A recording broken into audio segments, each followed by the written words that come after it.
Welcome back to the Leverage Podcast, where our goal is simple: to learn from the best and discover how we can all live a better life, build a more fruitful business, and be more productive. Join us each week as we interview fellow entrepreneurs, thought leaders, and leading experts to discuss everything from marketing secrets to new technology and life as an entrepreneur. Hey guys, welcome back to the Leverage Podcast. I'm your host, Nick Sonnenberg. Today, as always, we have a very special episode for you. We have lots of interesting and successful people on this podcast, but the person I'm talking about today is truly unlike anyone we've ever had on the show before. His name is Steve Sims, old friend of mine. He also likes old fashions. And the only way to describe him is that he makes things happen. And what I mean by that is he can make anything happen for his clients. And when I say anything, I mean anything. For example, he sells priceless experiences that you'd be unable to get anywhere else. From diving to the wreck of the Titanic, to Elton John Oscar parties, to having Andre Bocelli sing to you in front of the Michelangelo. But he does, of course, put a price on it, and we'll actually talk in this episode about his philosophy on pricing and selling, which I think will be super valuable to any salesperson or entrepreneur listening. But Steve also has a really fascinating life, and you're gonna hear about his crazy story in this episode. He started off as a bricklayer in London, and he worked as a bouncer in Hong Kong. And I lived in Hong Kong, so we go into kind of some Hong Kong stories in this episode. And now he's running a very, very successful mastermind group where people pay thousands of dollars to go to events where they don't even know who's speaking, what they're doing. He curates these unbelievable experiences. And he's managed to get himself into so many fascinating things throughout his life. And he shares a few stories in his episode. And he shares a few stories in this episode that will really blow you out of the water. I think this one is going to be super valuable for entrepreneurs because Steve has some amazing wisdom to share, but it's also going to be a fun one because Steve is an unbelievable storyteller. And boy, does he have some good stories. So enough with that. Let's get to the show and hear from the one and only Steve Sims. Welcome back to the Leverage Podcast. Today I have an old friend that I haven't caught up with in almost a year, but he's a very special person. You've probably heard of him. His name is Steve Sims. They call him the real life Wizard of Oz. Steve, I guess there's no other way to say it. You just make shit happen, right? Yeah, really. Yeah. If you can afford it, I'm going to do it. Yeah. Like if you have the money, he'll make you do it. I mean, we'll get into stories and examples. He's had people go down to the Titanic. He's closed down famous museums in Florence and had who sang? Andre Bocelli. You organized the Oscar party, is that right, with Elton John? Just to give you a taste, right? We could spend the full hour just going through examples of this. Steve and I both met through Joe Polish's Genius Network event. Steve's an amazing speaker, author, entrepreneur. You have your own podcast. Is that right? What's the name of the podcast? The Art of Making Things Happen with Steve Sims. And I was checking out, you have the distillery now, right? You have a group that you do. Yeah, we do. I would love, so I want to get into that because that looked awesome. But anyway, thank you for joining today on the show. And, it's a pleasure to be here. And in good fashion, I figured, I'm in New York, so I figured I could start drinking whiskey just to honor you. Because every time we're together, we have a whiskey. So there you go. I appreciate it. Thank you. It's only 1 o'clock for me here yet, so I'll have to catch up with you in a couple of hours. Isn't that late for you? Well, yeah, I'm trying to turn over a new, trying to be more mature in my old age. So COVID's gotten you more reasonable. It has. All right. Well, fair enough. Well, I was thinking before before you hopped on, I was like, man, we actually have a lot in common that you might not even realize. So I just started listing down a couple of things that we have in common. Okay. So one, we both like whiskey. Yep. I think you probably like it a little bit more than me, but I do like it is my drink of choice. We're both British, even though you can't tell from my accent, I'm half British. Right. We both lived in Hong Kong and worked in finance, which I would love for you to share that story, because I guess that's probably not the most common story. And I think of all your stories, I love your finance story. We've both been to Neptune's in Hong Kong. Which most people, yeah. So, Neptune's. So I just thought, You probably say a lot of the same thing on these podcasts. I just thought we should just spend an hour talking about stories from Neptunes as an We could. We actually could. And then we would get killed. Yeah. Well, no, I'm just messing. But you've had such an incredible story from being, you were a bricklayer in London to a kickboxer to bouncer to now you organize these high-end experiences, speaking, you've done more in terms of career than pretty much anyone I know. So it's been varied. Yeah, it's been a roller coaster. Would you mind just to share the finance story with the audience? Because I just think that because as it relates to making things happen, is this story? I don't know. I don't want to hold you on the spot. Do you not like to talk about the story, or do you? No, it's absolutely fine. It's fine.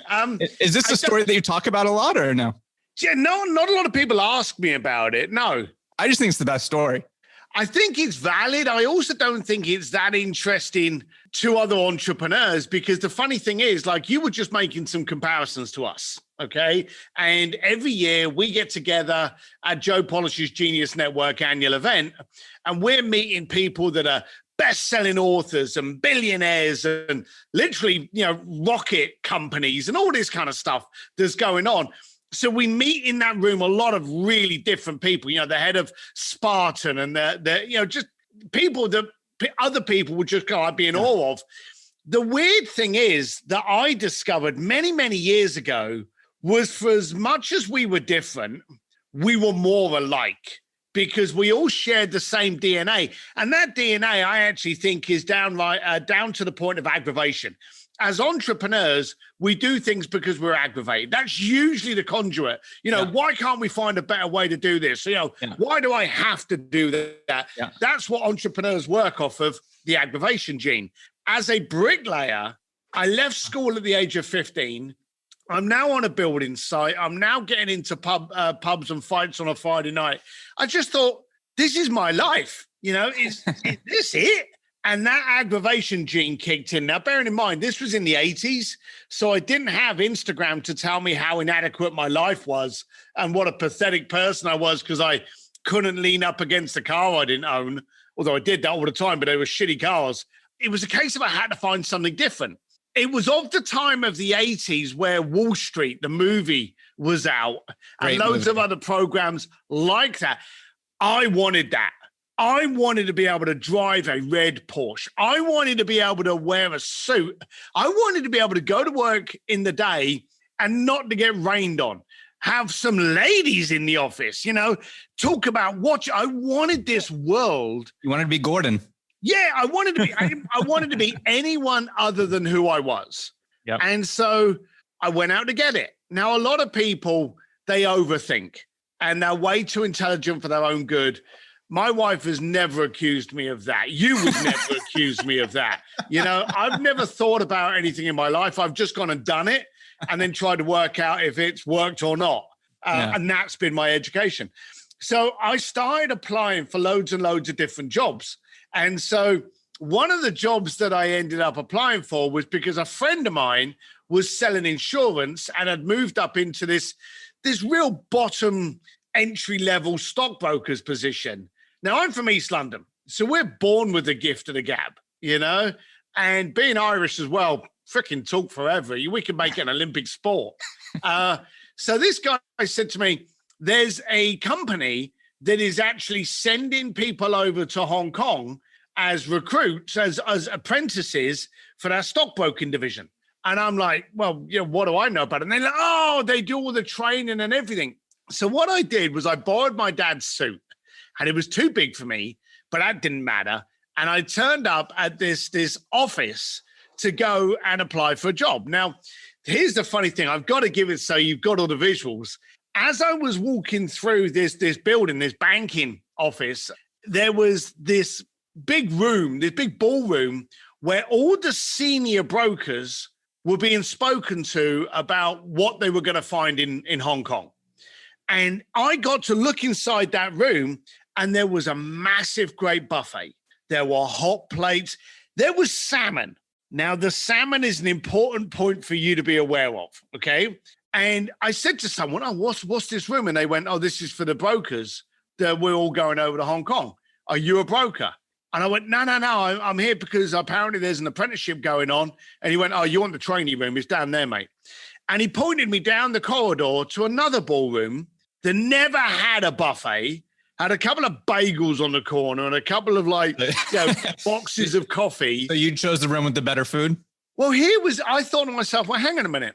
What's the chance of me getting an apprenticeship in this place? Everyone else there, for start, had jackets that fit, you know?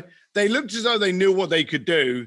I stood out like a sore thumb. There was a high probability of this not working. But if I went into the other room, there was a higher probability of me getting fed. So I thought to myself, I'm going in there. And let's go back to the salmon. I had never, ever, ever in my life had salmon. And they had it there for breakfast. So I'm thinking to myself, look, I'm not going to get smoked salmon, like lox you're talking about? Yeah, exactly. Yeah. I'm thinking to myself, well, I'm an East London bricklayer. Yeah. You know, I'm a broadcast biker. Did you like it? I did. Yeah. And I thought to myself, here's the deal.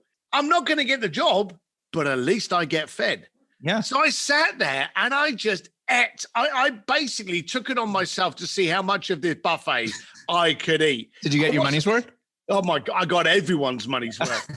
So what I did was as I'm eating, not listening to the guy up on the stage giving all of his talk, all of a sudden, as I'm scoffing down and chowing down my scrambled egg and my salmon, the guy on the stage turns around and says, oh, as you leave, bearing in mind this is in the 80s, there were no iPads, as you leave, make sure the ladies at the back of the room have your name so we can send you the welcome pack. So I thought to myself, all right, I'm going to try it, you know? So I walked up to this girl, and you've met me. So for the unfortunate people that aren't seeing me, I'm a big lump of a lard of a bloke, you know? So I do what? Model, right? Yeah, so I walk up to this girl, and I said to her, I said, look, I just want to check you've got my details. And she's like, oh, certainly, sir. You know, she'd obviously been paid just to be there to take all these details. So I look at her and I said, yeah, my name's Sims. I just want to make sure you got my address. Now, of course, I knew she wouldn't because I wasn't supposed to be in that room. So she starts flicking through all of this thing and she pulls this other girl over. She starts flicking through this list and she's like, we haven't got your name. So that's when I went into full actor mode. I went, oh my God, fucking not again. And she's like, no, hang on, let me write it down. So she wrote my name down and my address. And I went, all right. And then I went home. Changed. But this is your last chance. If you want me to work. Yeah, exactly. This is your last shot. If you mess it up again, I'm not going to work for you. I'm not going to do it. But the dumb thing is, I went to the building site and it was such a laugh on the building site to tell the boys what I had done that morning. And it was funny. Now, I've met my wife. I met her when she was 16 and I was 17. So we've been together forever. We knew we were going to be together. So I always gave her address whenever anything was coming. And so one day, this is like two and a half weeks later, the words that no man ever wants to hear came out of my girlfriend at the time's lips. I'm on the building site. One of the guys shouts for me and says, there's a phone call for you in the office. So I go in the office and I pick up the phone and it's Claire, my girlfriend at the time, my fiance. What'd she say? Are you sitting down? No, she said the words no man ever wants to hear. And it's these words. Is there something you want to tell me? Ooh. Yeah. Every guy out there now is kind of like grabbing his gonads going, you don't want to hear that. And I'm like, you know, and I didn't know what it was. And I said, and then she says the next words that also terrifies any man. She turned around and she said, we'll discuss this when you get home. So you had to sit on that for the whole afternoon? I had to sit on it for the entire day. And when I got home, now I should tell you, I'd actually moved in. I was actually living with her family at the time. When I got home and walked through the front door, on the right-hand side was 2 suitcases. And they weren't I didn't have suitcases. I wasn't traveling. I'd never traveled anywhere. And I saw these 2 suitcases. I walked into the living room. There's my fiance and the mum and dad there. And I'm thinking, this is the worst day of my life. And I have no idea why. And on the little coffee table was a package, and she said, "This came for you today." And I'm like, "What is it?" And she said, "It's a flight." "What flight?" She said, "To Hong Kong." I said, "Fuck do I go to Hong Kong for? What are you talking about?" And I was totally confused. These people had so many people going over to Hong Kong. I had slipped through the net, and they had literally sent me a return ticket, open-ended return to Hong Kong for my starting, not as an apprentice, but as a senior broker in Hong Kong. So I literally said, I told her what had happened. And I said, I didn't think I was going to get the job as the apprenticeship. So I just went and got fed because they had salmon, kept on going on about this salmon. And I said, I don't know what to do. And she said, "Well, are you going to try?" And she looked at me. She said, "Are you going to try or just always wonder what if?" She said, "You've got a return ticket. What's the worst that can happen? You've got a Hong Kong story." So I went, "Yeah, okay." So I flew over on the Friday because of the time zone, got there on the Sunday, got drunk with all the boys on the Sunday night because they put you up in an apartment, got drunk with them on the Sunday, went to orientation on the Monday, turned up to the office on the Tuesday morning. As I checked in at the office desk to get my security badge, I was escorted into the meeting room where I was promptly fired. So I lasted one day as a stockbroker. They didn't even give you a chance? No. So when I walked into the room, there was these two guys there that were a bit scared that I was going to rape them. And they looked at me, and one of them turned around. They went, "Mr. Sims, we're looking through your file." And it was very thin. I had no file because they didn't even know who I was. And they went, "We can't find your Series 7, which was what the British needed for stockbroking license." And I went, "I don't have one of them." And they went, "Oh, you probably have the Series 11, which was the American version." And I only know this because I asked afterwards what the hell these things were. And I went, "No, I don't know what that is. I don't have that either." Yeah. And they went, "So how long?" And this was BZW. And they went, "So how long have you been working for BZW in London?" I went, "I ain't." And they were looking at each other, trying to work out who's going to tell him he's fired. But here was the dumb thing. It ended up getting such a tense scenario in that room. We all started laughing. And the guys looked at me and they went, what was going on in your head? What did you think was going to happen here?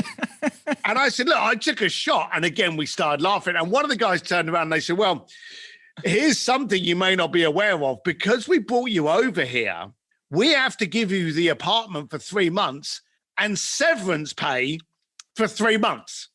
Are you aware of that?" And I'm like, "No, thank you very much." So they actually wired the money into my account. And I thought to myself, well, I'm in Hong Kong now. Maybe I can get a job here. So that's how my whole journey started. Nick Nanton has to do a documentary on you because this is it's just too good to not become a film at some point. But I'm surprised that if it were me, I would think, man, this guy's got a lot of fucking balls. He can make a great stockbroker. Let's just train him up. The skill that you have to have gotten you in that door, you can't study in school, right? Which is the same skill that has kind of gotten you on this entrepreneurial journey and gotten people down to the Titanic and parties with Elton John. In the Facebook group right now, Kevin Donahue saying that you got him a VIP ticket to the People's Choice Award. So what's up, Kevin? Yeah, that's right. So, this figured it out skill / muscle that you have, you can't train or teach. Well, maybe to a certain degree, but that's special. And I'm surprised that they didn't just look at that and say, you know what, this guy, let's just train him up. Like there's something different here. It was just the 80s. And here's the other thing. In the 80s and 90s, and you won't remember this because fuck it, you're only 12. But in the 80s and 90s, if you were an entrepreneur, you were ridiculed. If you were an entrepreneur in the 80s, this was code for you couldn't get a real job. So I remember I got into, and I don't even know what happened. I was at school, and I don't want to flip-flop, but I was at school. I got into trouble, typical London school, no one give a shit. And I visited the headmaster, which I seem to visit quite frequently, and I was getting caned across my hand. And as he was caning me, and I had 3 canes, 3 lashes across the front of my palm of my hand, as my, being told, you can't even yell at kids now. But back then I was getting a smack across the hand with bamboo. The first smack hurt, Just before he smacked me with the second one, he turned around to me because, again, I was frequently in there for fighting or not going to classes and stuff like that. He turned around and he said, Sims, you're not going anywhere. You're nothing but a hustler. Now, I couldn't feel the second and third lash of that cane because I was in my head going, what's wrong with a hustler? Now, if someone walks into your office, now, I know you've got great companies. If someone walks into your company tomorrow and says, oh, boy, I got to tell you, I'm the best hustler you're ever going to meet. Yeah, done. You'd hire him on the spot. Yeah. I got a cane for it. When can you start? Exactly. And you're right. If I had done what I had done for Hong Kong now, the company probably would have turned around today and gone, hey, we're going to half your wages, but we'll give you a shot. And I probably would have been okay. But back then, no. And you probably would have been the number one broker in the brokerage company. Damn straight. Yeah. Because, entrepreneurs, we don't go for second. No, for sure. As you were talking about the salmon, you ever see the movie Trading Places with Dan Aykroyd when he steals all the salmon at that party? I just thought about that. Yeah. That was when me. He's wearing the Santa. Yeah. Like you're Dan Aykroyd in the Santa outfit. I did like that salmon. Yeah. Who doesn't like a good? I'm Jewish, so we always like salmon.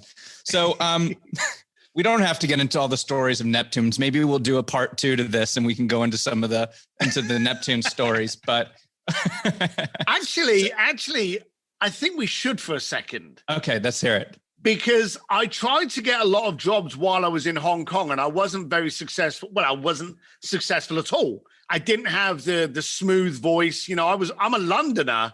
I didn't have the British, blah, blah, blah. And a lot of people, funny enough, that flew over to Hong Kong, they would fake that accent. But I didn't kind of know how to do it, and it didn't feel right. I was trying to get a job, and I'd never lied to my wife. In my life with my wife, been together for 30 plus years, I've lied to her twice. Once every week, I would phone her when I was in Hong Kong, and I would tell her that the job was good. So I never told her I'd got fired on the day one. That was line number 1. Line number 2 was when I surprised her for her 50th birthday. That's allowed. But she's always said to me, you lied to me once, you don't do it again. So I was trying to find a job in Hong Kong to get over this hiccup. I had a little bit of money. I had an apartment, couldn't find anything. Getting turned away at everything. I was outside Neptunes, and you'll remember this. In Wan Chai in Hong Kong, they had Neptunes, but here was the dumb thing. They had Neptunes 1 and Neptunes 2, Neptunes 3. They just basically, I don't know if they had 3 when I lived there in 2009 and 10. I don't think they had a 3. I think it was just 1 and 2. When I was there in the late 90s, and I left before 97, before the British left out, and I went down to Hong Kong, there were actually 5 Neptunes. One of them was just a bar. One of them was, I don't know, something, but there was 5 Neptunes. It was like Starbucks. Every corner there was a Neptunes. Yeah. I was outside of one of these Neptunes bars, and you could go in and then you could sit outside and have your drink outside, on the side street of Wan Chai. I'm drinking whiskey on my own, pissed off, thinking that my life's over. I'm running out of this money quickly because Hong Kong was a very expensive place to live. Even just on spending money on food, it was going. My wife, I was lying to. I wasn't having any opportunities. And the owner of the club was actually a woman. She was a mama-san. She came out and she said to me, probably one of the most racist things you could think of, even to a white fella. She turned around to me as I'm drinking my whiskey and she went, you. And I apologize for the accent, but I'm doing it for atmosphere. And I went, yeah. And she said, your people in there are causing trouble. If you don't get them out, my people will. And I'm sitting there with my whiskey, not knowing anyone in Hong Kong, because none of the brokers that I got drunk with the first night wanted to talk to me. They all looked at me like a flake. And I'm thinking to myself, who are my people? So I got curious. So I walked into the club and there were 3 big British guys with goatees. And this was my people. And apparently they were getting Larry and they'd had a bunch of drinks. And I wasn't going to move anywhere. So I went, I'm not going there. And she went, you sort it out. I pay for your drinks. And I thought to myself, right, I'm going to drink you out of house and home, girl. So I went, deal. So I went over to these guys and I went, look, And I just walked over to the table, sat down. So these three guys are looking at me now. And I went, look, you don't know me, I don't know you, but I've just been asked to come over and have a word with you, because if you don't walk out the front door, calmly pay your bill and leave, you're going to get a bunch of guys come running out of those curtains in a seconds with sticks, and you ain't going to see Tuesday. So I want you to make the right decision. Come back tomorrow night and I'll pay for your first beers. Okay. And I said, I hope you make the right decision. I'll be out front. Hopefully I'll see you walk out that way. Otherwise you're getting carried out the other way. And I walked back out and I sat down. My whiskey was still there. I carried on drinking my shivers. And because it's always shivers in Asia, isn't it? Everywhere is shivers. So I'm drinking my shivers. All of a sudden, these three guys walk out and they're like, cheers, mate. Thanks a lot. Appreciate you. I'll see you again. I'm like, oh, great. They were never going to see me again. So this girl comes out to me and she says, oh, well done, well done. She said, you work on the door now. And I'm like, what? She said, you work on the door. And that was how I got my job as a doorman. Now, before I get into the plus side of this, day one, the following day when I started working on the door, thinking I've reached the low point of my life, these three guys came back and they were like, oh, cheers, man. We came back, we'll all be good. And thanks a lot for offering the free beer. I turned around to the mama Sam and I went, oh, by the way, these guys have got a free beer each. And she turned around and she was like, fuck it, you pay. You promised, you pay. So on my first night, I had to buy these three guys a beer on my first night. But here was the thing where it changed. I thought this was the low point of my life. And I've often thought it couldn't get any worse. I was paid to thump people. That was my job definition. It was very short. You go and smack someone when they get out of order. I suddenly, though, from that front door, I got to see people. And I played a little game in my head. Are these people celebrating a contract? Is it their first date? Is it, date night and they've been in a relationship? I suddenly started by looking at their composure, their body language, the way they interacted with each other, then me. I could play in my game. And so I was literally going, hello, folks. How you doing? What are you here for tonight? And they'd be like, oh, it's date night. We haven't been out for ages, kids. And I'd be like, oh, come. And I'd see if I could get it right by body language. Had I not had that job, I don't know if I would have got as curious about people. And here was another definition. Or experience, right? Because you're thinking about what are they living in terms of their experience right now? Exactly. And then it went a little step further. And we all know Hong Kong's very, very small, but there was a lot of flash.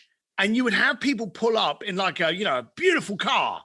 And I always played the game. Before they got out of the car, I would ask myself, did they drive the car here or did the car drive them? Now, it sounds a funny statement to say, but the guy or girl that gets out of the car talks to the valet guy, doesn't check out to see if anyone's watching him, and then comes to me at the door.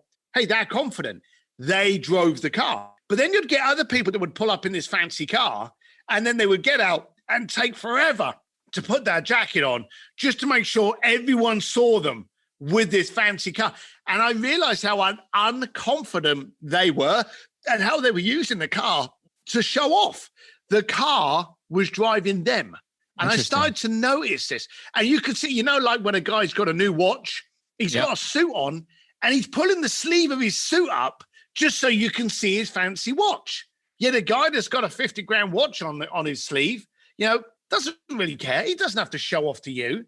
And I started learning all of these things. Had it not been for me being a doorman on the worst place, on the shit end of Wan Chai, and Wan Chai was really shitty in the 90s everywhere. It was still shitty in the 2000s. Oh, yeah, it wasn't polished. Yeah. But if it hadn't have been for that, I wouldn't have then started throwing my own parties. I wouldn't have started closing the back room of the bar for private drinks. I wouldn't have started taking over boats, yachts. I would not have been propelled into the world of billionaires that I did, all from that shitty little door. Interesting. Interesting how some of these random things that people probably don't even know about you or us can shape so much of what, you are today and we are today. Yeah. When I was living there, it was more about, what was that place? Dragon Eye. That was the place that we would go to all the time. Was that popular back in the 90s? I don't recall Dragon Eye. Maybe it wasn't around. When I was there, that was the popular place. It's kind of an intense version of New York. It's kind of like New York on steroids, isn't it? I left there. I was like 26, making more money than I ever imagined I was going to be making, living in the Four Seasons. But at the end of the day, I was like, what am I doing? I was out until 4 a.m. every night with my old boss. I'd go out until 4, wake up at 6:30. I know you're into kickboxing. I'd go to do my Muay Thai and then have just 6 espressos and do it all over again 6 nights a week, And I could do it because I was 26, but after a year, I'm like, fuck, this isn't sustainable. No, I was only there for about just under 2 years, 19, 20 months.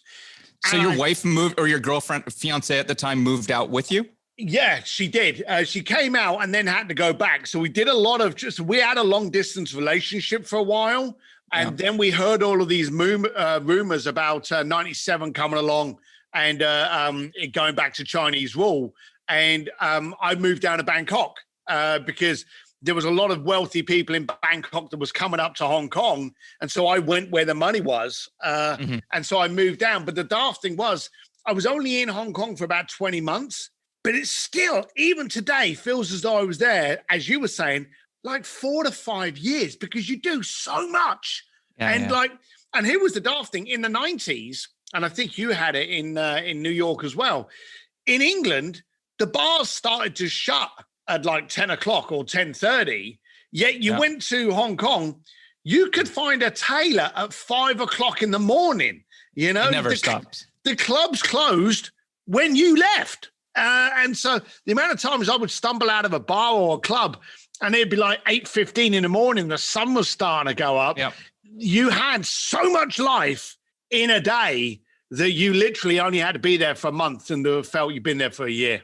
Yeah. I mean, after a month, you've literally been to every bar, every restaurant that you'd possibly want to go to. And then it's just repeat. But it's a cool city and great for travel. I'm sure that you got some good travel in while you were there. Yeah, it's a great place, and I love the Star Ferry, and it was a cool little place. And jumping in and out of Kowloon, I enjoyed it. Well, I didn't mean to go too deep into.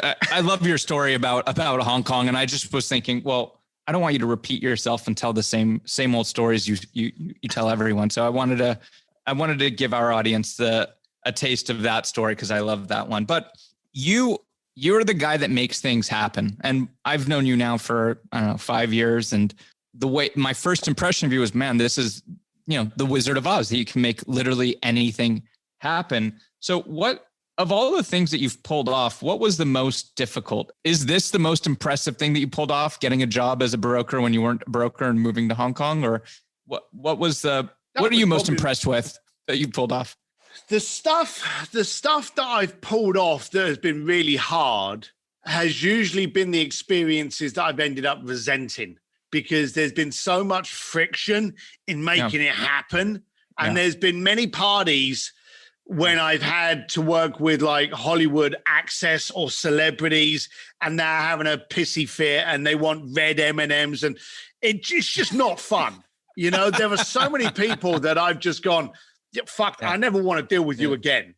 And I worked with the Vatican as well. And they had a tremendous amount of red tape that also didn't make that experience fun. But then there's been other ones that I've kind of got locked and loaded. Like working with Elton John in the Elton John Oscar party these guys were phenomenal professionals, and it was great, and it was good, and it was a party, and there was a reason, and it was a charity event. That was great fun. But I think the one that really still impresses me because everyone got on board with it. And I've noticed that if you lead a conversation with a price tag, then it's basically like, purchasing a hooker, Yeah. But if people get on board for the experience, for the client, for the goal, for the objective, the price now just comes, a bit of the fuel kind of thing, And I had a client, you already mentioned it. I had a client that wanted to have the ultimate dining experience in Florence.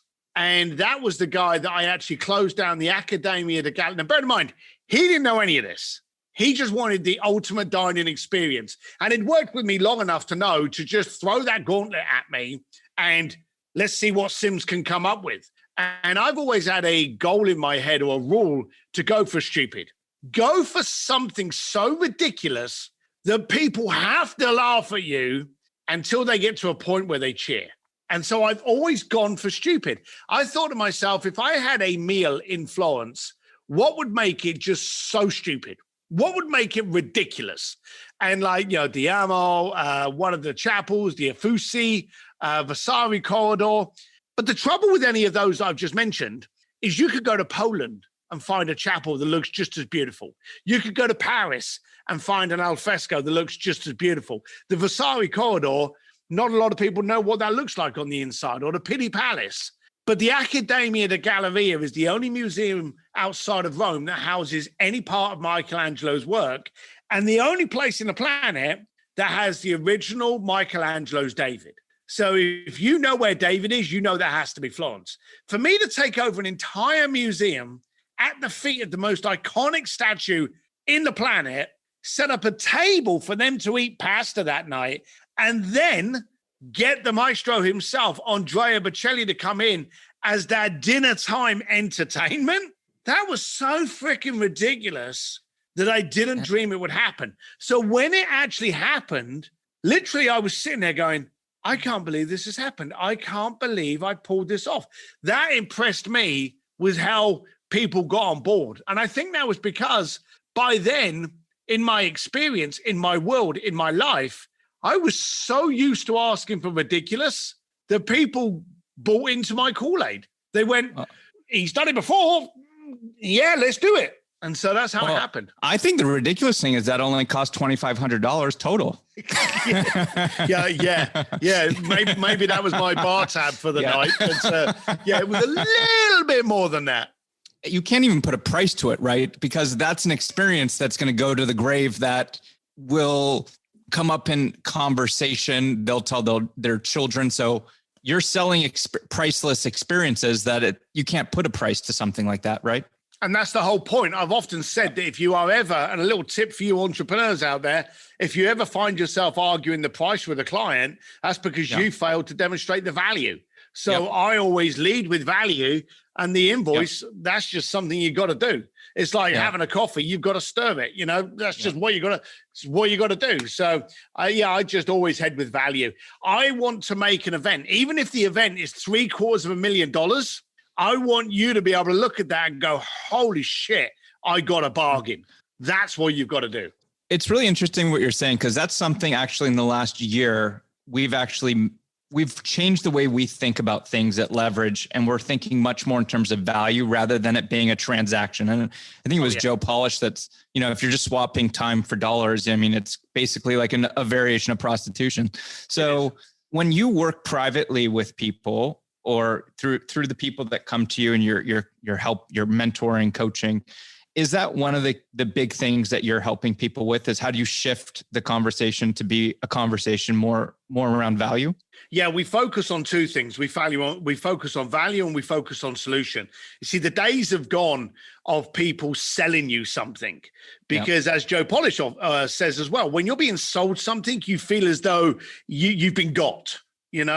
But if I can solve your problem, then everything else goes by the wayside. So we focus on valuing yourself, valuing the time that what you're, and this is perfect for Leverage.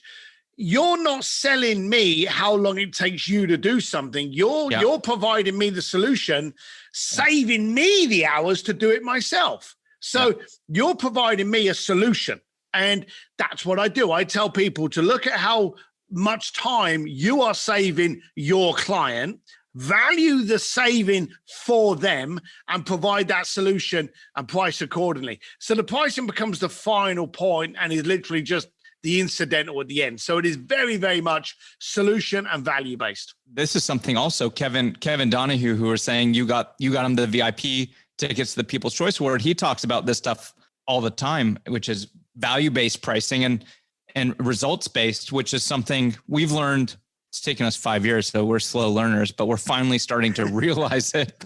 We've actually at Leverage, we've shifted away from VA, and even to a certain degree, we're still doing marketing, but there's so much more emphasis now on helping businesses become more efficient and go remote, where there's no one else playing in the space. And sometimes we change the whole way that the company operates. So it's like, what value do you put on that? Because it could literally be tens of millions of dollars that we're doing for these people. So it's taken us a lot of mindset shift inside of leverage because we're so used to, oh, it's this much per hour. We hit a start and stop timer. So changing the way that we think about things has been a big part of this year. Yeah, well, look, you got there. Better late than never. Yeah. And let's thank COVID as well. COVID has given us a chance to actually stare at our feet. Yeah. In the last years, we've been moving so fast, so heavy. This has been the first time where not only has it affected you, it's affected your competitors. So everyone is in the same sandpit now, and we've had the brake applied. It's a phenomenal time for us to sit back and go, hang on a minute, am I where I wanted to be a year ago?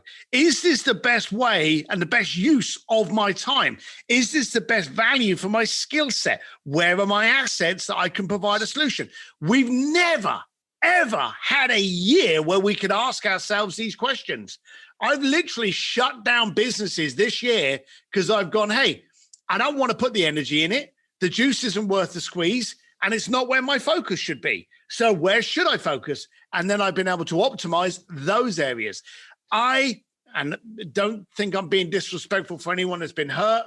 May sound like I am, but from a selfish point, for my family, COVID has been a phenomenal time for me to focus on what is good and bad in my life. Same for me. I mean, this has been business-wise, it's been a great year, but how has it affected? So a lot of, at least the previous business was so much around experience. How have you adapted your business, with COVID?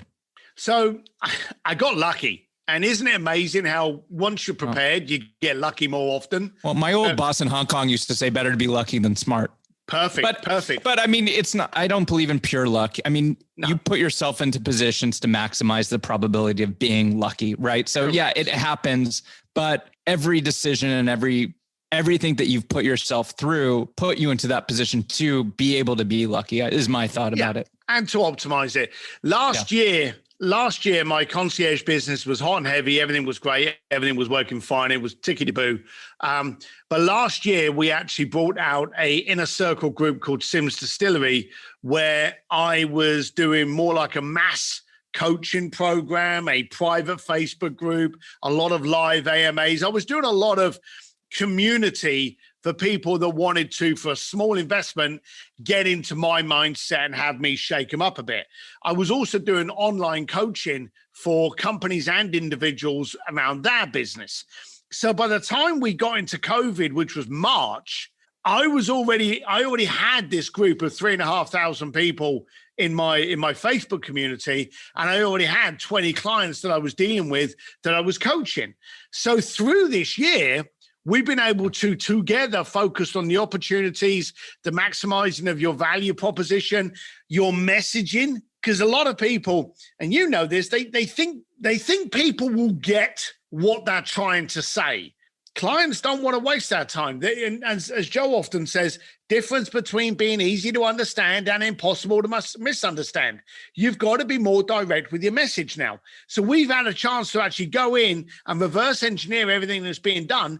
So it's been a great time to clear that up. My travel business, deader than a dodo, okay? It's because no one's going anywhere. We're all dreaming of what we're going to do, but nothing can be done on the experiential business. But in the coaching and in the community, that's gone nuts. And also because this year, people have needed it. They've needed something that they can focus their energy on. So focus internally. Look at where you are, what you're doing, why you're doing it. We often find, and I've often joked about this, the easiest way for an entrepreneur to go bankrupt is to go up to them and go, I bet you couldn't do that for $10. Because every entrepreneur will take the challenge and forget the fact that it's only for $10. Okay? So we need to understand, okay, I know you're going hell for leather to solve that problem, but is the problem worth solving? And that's the classic Elon Musk. Elon Musk has never, ever looked at the solution of anything. He first identifies why is the problem there in the first place. He doesn't look at a better way to handle friction. He removes friction and he makes it electric. Yeah. So I've often looked at why is the problem there? Why do we do that? Is the juice worth the squeeze? Even in our business this year, after reflecting, I had an epiphany back in June. I'm like, I'm spending all this time solving a problem that maybe is the wrong problem to even be solving. And then after that, I focused all of my energy on other problems, and we've had our best year by far. And it was just because of focusing on solving the wrong problem. So it's exactly what you're saying. And Speaking of everyone goes through it. Yeah. Well, congratulations on being able to pivot and have a successful year and not just survive, but thrive through this. Yeah. A question for you, because of who you are and what experiences you've had and who you've had access to.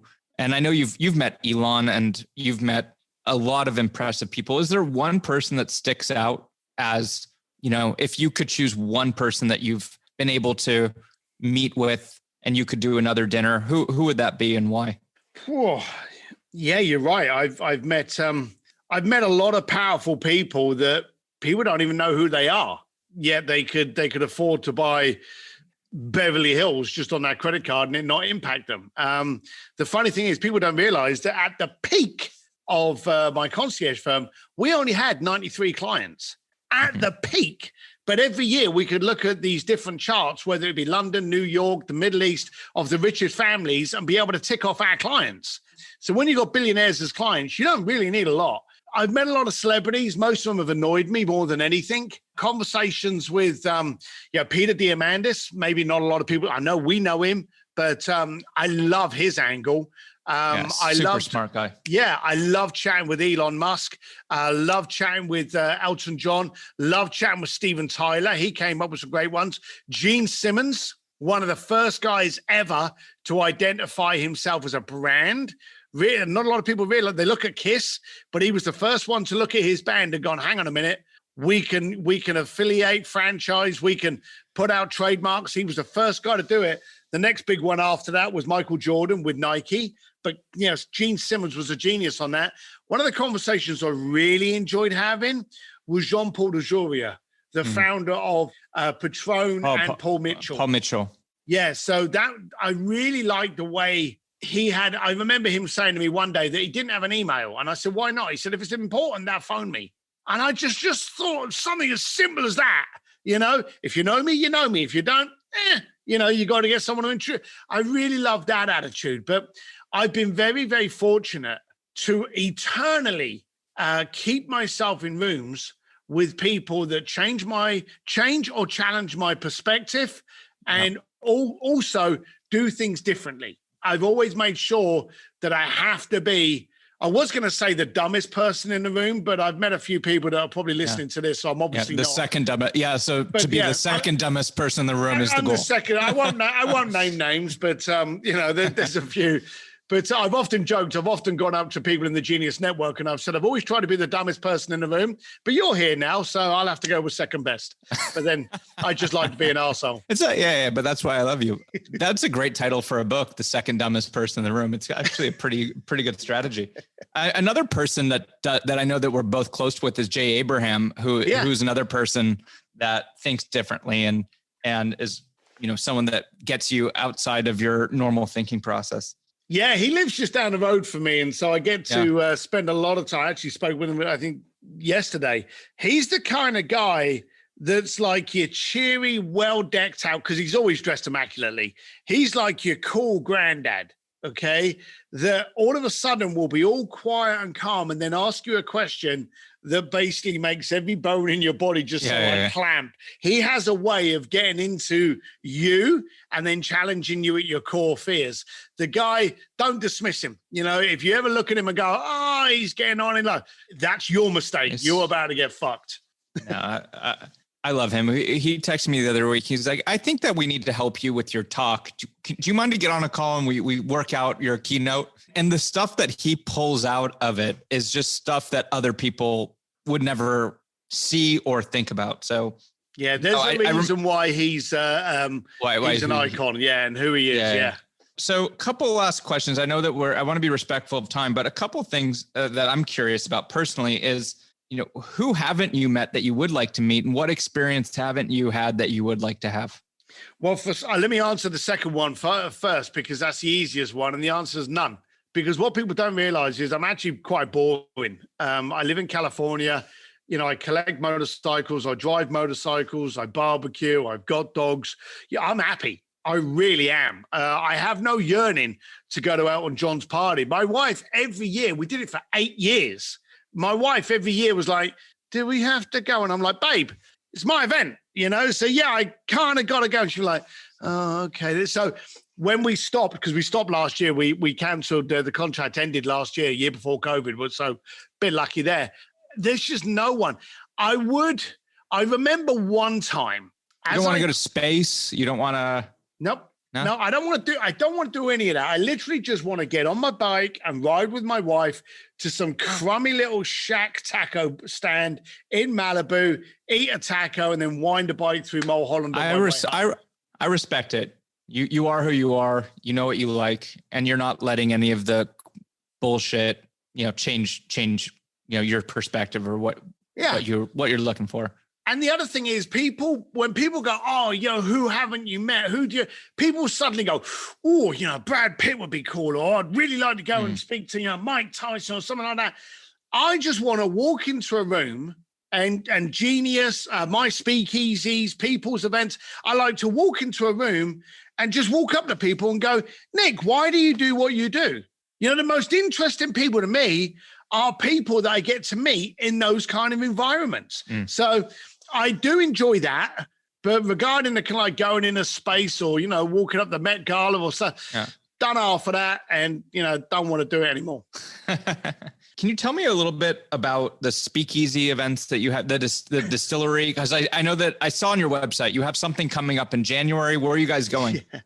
So the speakeasy is my version of, I suppose, a mastermind. Okay. And I started it 3 years ago because you go to a lot of events because there are speakers there that you may want to hear. If I tell you I've got, Jay Abraham and Lady Gaga and, Steven Tyler and Jean-Paul DeJoy and Elon Musk, you're going to want to go based on that. Okay. I wondered, could I fill an event and not tell you anything about it?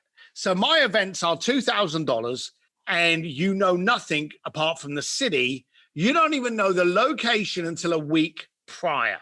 I wanted to make it as difficult as possible. So we've done speakeasies in LA, San Diego, Silicon Valley. Actually, not San Diego. That's the next one.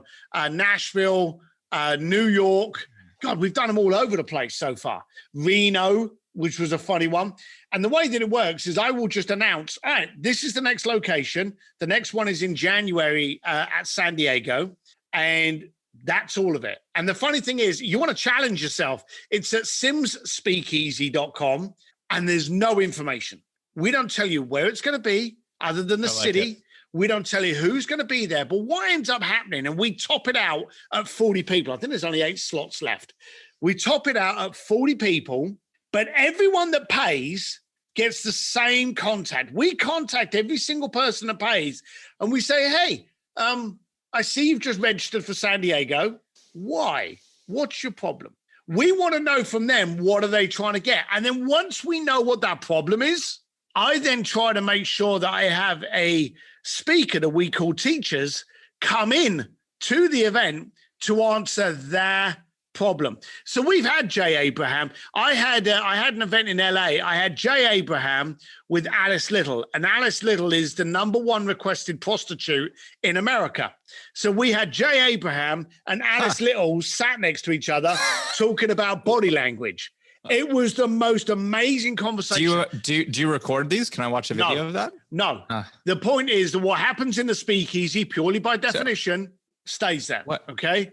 So what is it about Alice that makes her the #1? I haven't asked her about her talents. It's kind of weird because she's also the smallest person. She's kind of a tiny little girl. Well, I mean, like she's good looking. I'm looking at her right now, but I mean, to say she's the #1, I just want to know what made her the #1. Yeah. So she works out of the Bunny Ranch in Nevada. Okay. Is that still around, that thing? We actually held a speakeasy at it. At the Bunny? So, wait, is that the one that you can paint?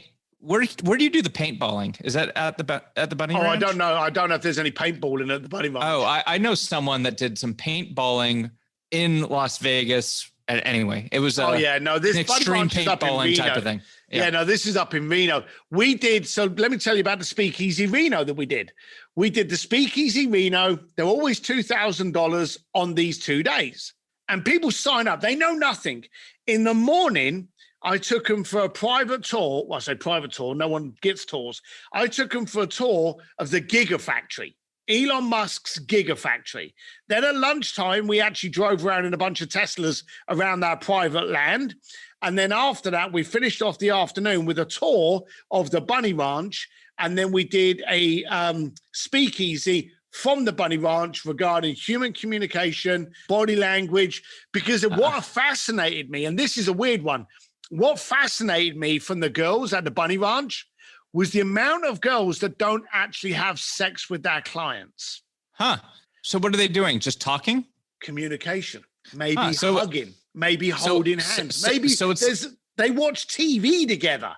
I forget what it's called, but when I was living in Tokyo, you go to those places and you just pay money to talk to people. Yes. Do you know what I'm talking about? Yeah. And there's a mama-san there too. There is. I'm trying to think. Geishas. No, it's not, because I think geishas don't have sex with you. Geishas actually stay. They're your companion. Yeah, but there's another word. Well, the geishas will like play like a violin to you and stuff, right? But I'm talking about, it'll come to me. But you go to these bars just to talk to people. I never, my old boss spent like $250,000 a year on these things, and it blew my mind. I'm like, what are you talking about? You just go to a bar to talk to girls and that's it, and you pay $250,000 a year?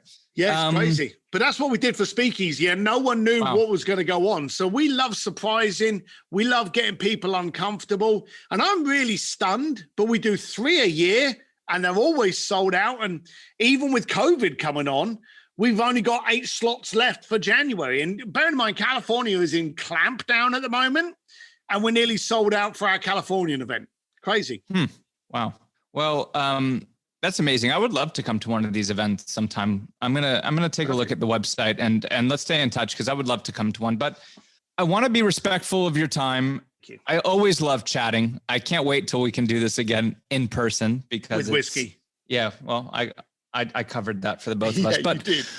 Where can people find out more about you, Steve? So I've got a free Facebook group called An Entrepreneur's Advantage with Steve Sims. But if you want to know how to get hold of the Sim Distillery and the Speakeasy and my coaching, all that kind of stuff, register at stevedsims.com. There's only one M in Sims, and there's a D in the middle for dashing. So stevedsims.com. Awesome. And I just remembered it's called the Hostess Bar. That's what they're called in Tokyo. Okay. All right. Yeah. All right, bud. Well, great catching up. And this was awesome. Let's do another one again in 2021. Thanks, man. Look after yourself. All right. Well, I hope you had as much fun listening to that as I did talking to Steve. I told you from the beginning he's unlike anyone you or I have ever met, and I'm sure you can now see what I mean. He's got such a fascinating story, and I really just love his philosophy on life, making things happen. You would think someone in his position would be wanting to go to space or do all these crazy things, but he's found what he wants out of life, and it's really nothing crazy. I think he's got some great insight on what it means to be truly happy, and I hope this episode got you thinking about what you really want out of life, or at the very least, entertained you for a little while with his stories. If you want to check out what Steve Sims is up to, you can go to stevedsims.com. That's stevedsims.com. He's got a lot going on, from his Sims Distillery to the Speakeasies that we talked about. He's got his book, he's got speaking, he's got his own podcast. So check all of that out. And if you liked what you heard today and you're interested in learning more, I'd highly recommend checking out his website, where you can access all of that stuff and more. And as always, we'll have links to everything from this episode in the show notes at getleverage.com/podcast. Thanks for listening, and be sure, as always, to subscribe and rate this podcast if you liked what you heard today. And we'll be sure to see you on the next one.